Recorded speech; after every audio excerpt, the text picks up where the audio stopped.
On April 15, 2013, 2 bombs exploded during the Boston Marathon, killing 3 people and injuring 264 others. For the next 3 days, investigators reportedly used a high-tech system called BriefCam to analyze local surveillance video. Hours of video are condensed into minutes, and experts can zoom in on suspicious actions, like a backpack being left behind. BriefCam's video synopsis was instrumental in identifying the 2 bombers, and the technology was made in Israel.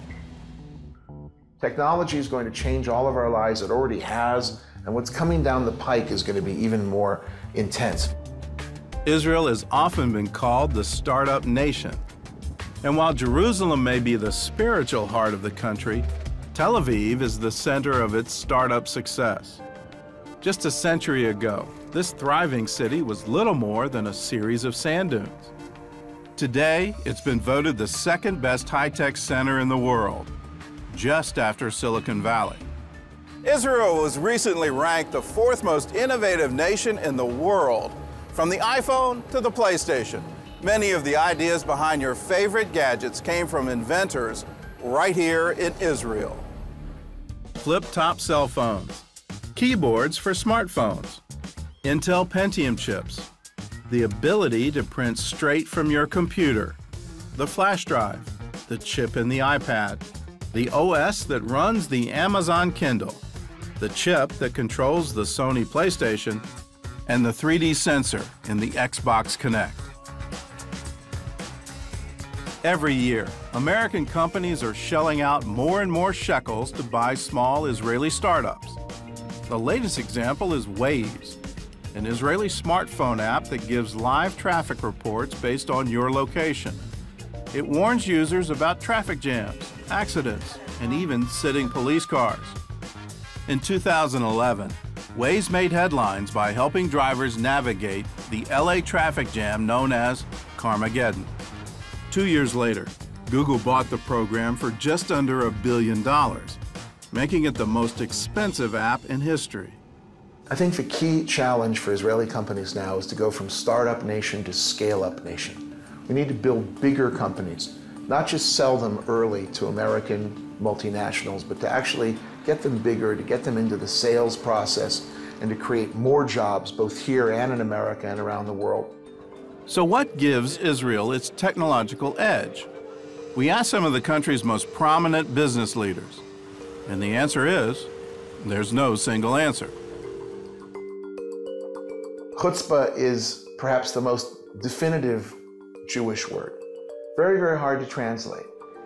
Gall, unrelenting daring, this ability to try to do something which nobody else has done before, to say something which is a little bit out of place, to be in someone's face. That chutzpah is what allows us to actually break the boundaries and to break the rules and to go out of our comfort zone in order to create new things. There's a joke about what is the Jewish answer? It's a question, right? In other words, Jews will answer a question with a question.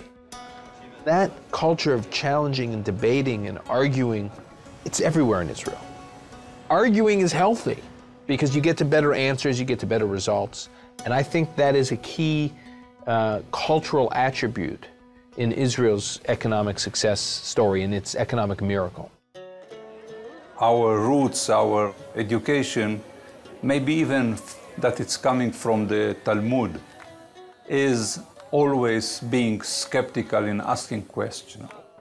And I believe this tradition, this culture, it's a part of our DNA. Whether you call it the Socratic method or the Talmudic method, you choose it. That's a big part of how we learn and how we teach our kids. If you were looking for a single group to basically make your ideal pool of entrepreneurs, you couldn't look for a better group than immigrants.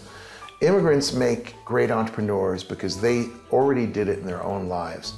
They were the CEO of MyLife.com.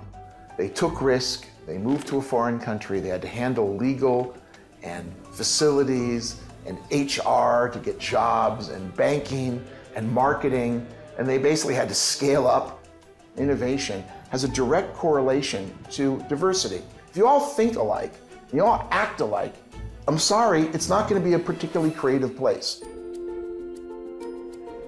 In Jewish life, parents always advocated to the kid that he has to learn and also that he has to venture if you want to succeed. I always say that the secret source of the Israeli high-tech is the Jewish mother who asked her son at the age of 7, after all what we have done for you, asking you for one Nobel Prize, is it really too much? Yossi Vardi is known as the godfather of Israel's high-tech industry. He's invested in more than 80 internet startups, including a company started by his son. Came with 3 of his friends. I gave them the money. I didn't have much of an idea what they are going to do. But still, I gave them the money. They created this unbelievable product, and the rest is history, as they say. That unbelievable product was ICQ, the world's first instant messaging service. Less than a year later, America Online bought the company for $400 million. Very hard to extract the DNA of success. You have to understand, if you venture, you cannot do only successes, because if you are trying to be involved in an area where there are only successes, you are not taking risks. So failure comes with the territory. Failure is not a 4-letter word the last time I looked. Failure is part of the process. Not every team wins every game, but you gotta try, and if you fail, you gotta learn from your mistakes and then pick yourself up and do it right again. Are the failure rates lower in Israel than they are in the rest of the world? And they're not. Israelis don't fail any less. The difference is they just keep trying. People don't understand, for example, if you're presented the choice of investing in 2 entrepreneurs, one who's actually never tried it before, one who's tried and failed. Always take the guy who has tried and failed. Your statistical odds of getting a return on your investment are far better with that person. If you're looking for the next generation of high-tech success stories in Israel, you won't find them in business school. In most job interviews here, the big question isn't where you went to college, but where you served in the military. When I get a resume, the first thing I look at is, what did this kid do in the Army? I don't look at the university, I look at the Army unit, because that's going to tell me a lot about who that person is. In Israel, almost every single Israeli serves in the military. Almost every single Israeli is put through this training in how to lead, how to manage, how to make very difficult decisions with very little information under enormous pressure. And these skills hardwire young people for being entrepreneurs and launching and running or helping to run startups. We give the chance for every soldier to express himself and to say what he really believes without punishing him because his rank is a lower rank.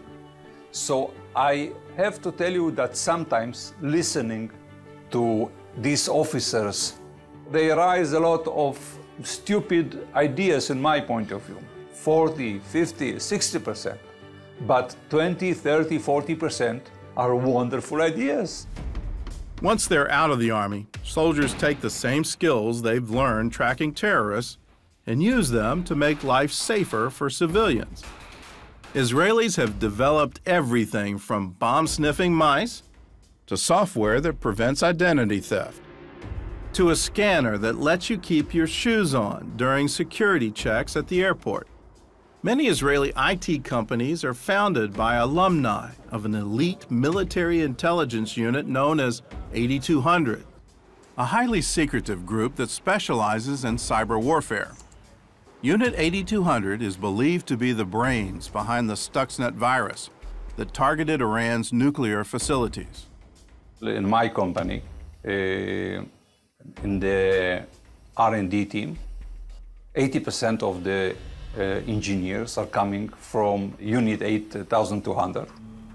Major General Aharon Farkash was the commander of Unit 8200 for 4 years. And when he retired from the Army, He used that experience to help design a security system known as SafeRise, a virtual doorman that uses both voice and facial recognition to protect offices and apartment buildings.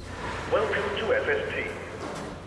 Israelis are proud to say that many of their high-tech ideas come from their experience in the Army, an idea some say could also benefit American companies.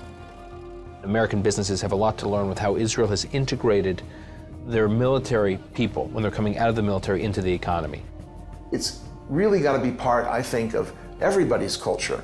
And certainly the heroes who are coming back in America from Iraq and from Afghanistan, they need to be the first guys to get the jobs because they have actually taken leadership and led, and they're the kind of people who you want to hire